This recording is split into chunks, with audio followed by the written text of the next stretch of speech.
And a day after the ruckus at the Delhi Civic Centre, the Delhi BJP unit has released a new poster and it targets Atishi. We're going to be crossing back over to CNN News 18's Yash Goyal to tell us more. Yash, tell us about what's in this poster, please.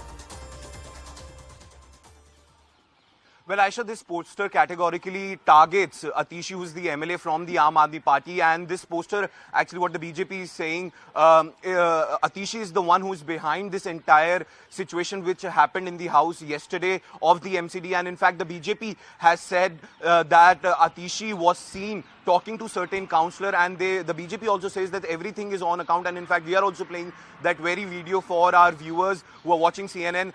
So basically, the BJP is challenging they're saying that the mayor has called for re-election for the standing committee members, but the BJP is saying that this is unconstitutional because the voting process and the entire process was actually happened in a correct manner. And in fact, they also went on to say there were 6 members who were supposed to be elected yesterday, and out of those 6 members, 3 were from the Aam Aadmi Party who were elected, and in fact, the other 3 were from the Bharatiya Janata Party. And in fact, if we try to understand the entire situation, the fight was for the 4th member, because if we go by the number, it was a preferential voting system. And in fact, if we go by the numbers, it was actually very clear that Aam Aadmi Party will comfortably get 3 members in the standing committee, and in fact, the BJP on the other hand will get 2 members in the standing committee very comfortably. But for Aam Aadmi Party, it was the 4th member, and for the BJP, it was the 3rd member which was supposed to be elected. But the BJP has said that, and in fact, the BJP has also mentioned that they will move the court in this case. And Shelley Oberoi yesterday, in fact, adjourned the House and said that the House will be reconvened on Monday and the election process will start from the beginning. Absolutely. And now poster politics has made its way in. We'll have to see how the AAP responds to this. Right now, let's listen in to what the AAP and the BJP councillors had to say about yesterday's incident. मैं क्या बताऊं, ये तो आप उनसे पूछिए।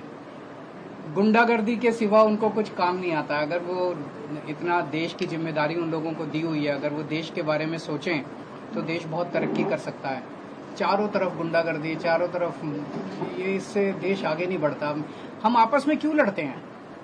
हम आपस में इतनी गुंडागर्दी क्यों कर रहे हैं ये लोग? जैसे ही भारतीय जनता पार्टी को लगा कि वो स्टैंडिंग कमेटी का चुनाव हार रहे हैं, उन्होंने हमारी मेयर पर, एक महिला मेयर पर स्टेज पर चढ़कर बुरी तरह से हमला किया। पुरुष काउंसलरों ने स्टेज पर जाकर दिल्ली की पहली महिला मेयर डॉक्टर शेली ओबरॉय पे हमला किया है। वो दौड़ती हुई आई, हांफती हुई आई, चिल्लाती हुई आई, भैया ये दरवाजा बंद करो, दरवाजा बंद करो। और हमने ये दरवाजा बंद किया। इस दरवाजे को बंद करके हम उनको दूसरे कैबिन में ले गए, वो वाला दरवाजा बंद किया। हमें लगा कि उनके पीछे दौड़ते हुए भारतीय जनता पार्टी के पार्षद उनकी हत्या करेंगे। The election took place, the counting was completed, the sheet was prepared, the result sheet, it was signed by the election commission's agent and was handed over to mayor. Immediately thereafter, one of their corporators, he takes out a ballot paper and give it to mayor. Ma'am, this is an invalid vote. And ma'am suddenly takes it, oh yes, this is an invalid vote, it should not have been counted, it should be kept apart, I declare it an invalid vote. To which we kept on saying, ma'am, this is not an invalid vote, there should be a reason to that.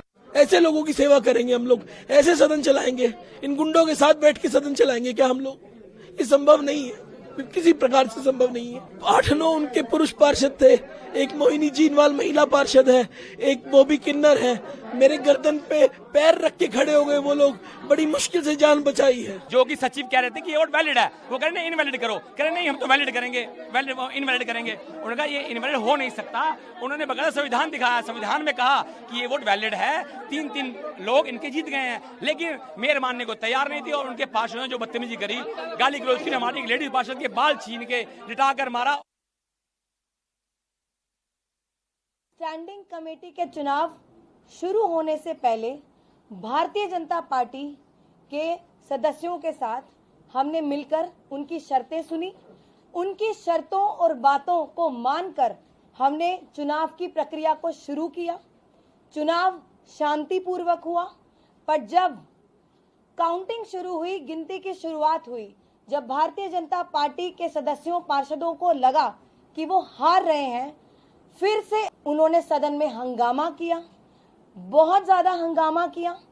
और जब counting की प्रक्रिया खत्म हो गई और मैं महापौर की कुर्सी पर बैठकर पीठासीन अधिकारी के रूप में जब रिजल्ट को अनाउंस करने लगी थी, तो भारतीय जनता पार्टी के पार्षदों ने स्टेज पर चढ़कर मेरी कुर्सी को खींचा, मुझ पर हमला किया